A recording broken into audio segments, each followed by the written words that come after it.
Hi everyone, I'm Naomi of Conscious Healthy Mama, and today I want to introduce you to a seated twist.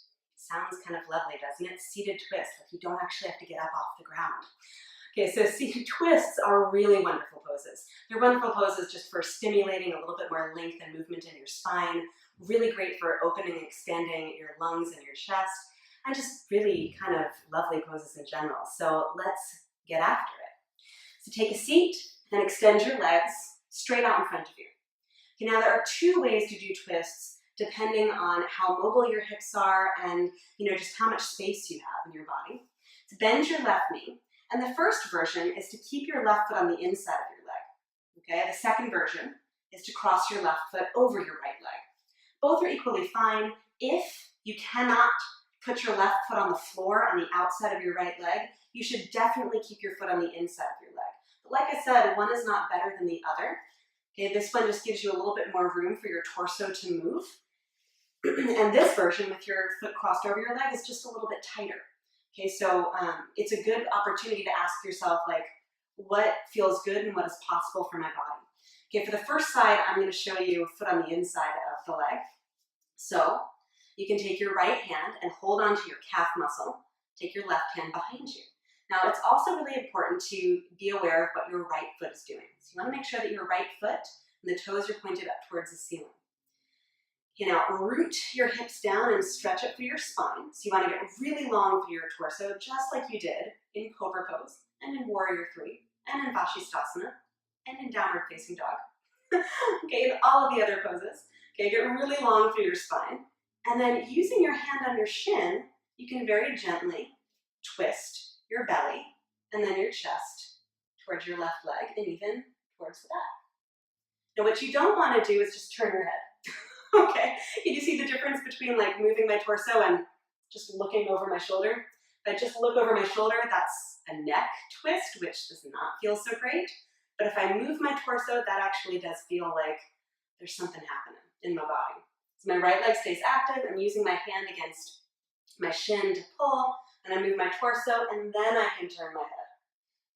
Okay? Now there's actually a lot happening in my arms here to hold me up. This is not a passive pose, even though I'm sitting.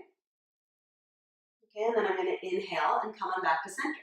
So inhaling back to center ensures that I stay long through my spine as I come back to center. If I exhale back in, I tend to deflate, which doesn't feel quite so nice. Okay, so inhale back to center, right? Second side. So I'm going to turn around so you can see the other side easily. Legs extend out, bend your right knee, and either keep it on the inside of your leg, like I did on the first side, or cross it over. Okay, now the other option, instead of just holding onto your calf muscle, is to wrap your elbow around your knee, or you could even take your elbow to the outside of your knee. Again, these options are really based on a couple of things. They're based on how stable your hips are in this pose, how long your arms are in this pose, how much room your torso has. So if you're getting stuck in here, like you just, with your elbow over, just bring your elbow around or hold on to your calf muscle. Okay, holding on to your calf muscle is going to give you a lot of space. Wrapping your elbow around your knee is going to tighten up your twist a bit more. And then taking your elbow to the outside of your knee is going to tighten up that twisting space even more. Okay, so again, just be aware of what your body needs. So I'm going to go elbow around my knee for this one. So that middle distance. And I can use my elbow around my knee to do the same thing I did as when I was holding onto my shin. I can use it as leverage to spin my belly and my chest to the right. And I can walk my right arm further back behind me, as can you, if you want a little bit more space. And as always, your head goes last. Okay, so my head is the last thing to turn because there's not a lot of action happening in that part of my spine. My head is the first thing to go, and my body doesn't go. Not much is happening in my entire body. But if I move my torso, and then I look, oh yeah, that feels good. Keep your left foot active, your toes pointing towards the ceiling. And then on your next inhale, come on back to center. All right? It's a seated twist. I love seated twists because a seated twist, it actually gives you a lot of insight into what you might need to do in some of the standing twists. So a seated twist even though it's more mellow pose because you're sitting on the ground, is actually an optimal way to learn how to revolve your spine when you're standing up. So it's a really great place to use a building block. It's a really great pose to use as a building block to get into some of the more challenging balancing twists where you're balancing on one leg or, revolving your entire body over a leg or something wacky like that.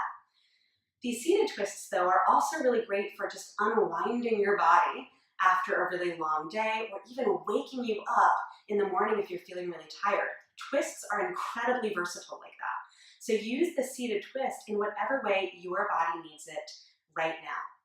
Right? So if today you think, I need to use some twists to boost my energy, give yourself a few seated twists and you'll be ready to go.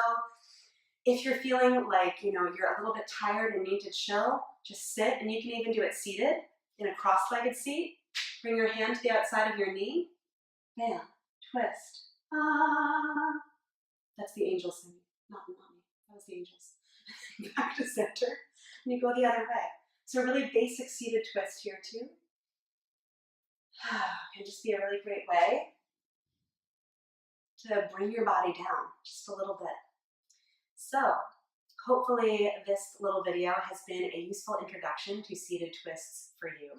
I hope that you enjoy your time with twists today, and I look forward to sharing one more really super lovely pose with you on your mat tomorrow. I'll see you then.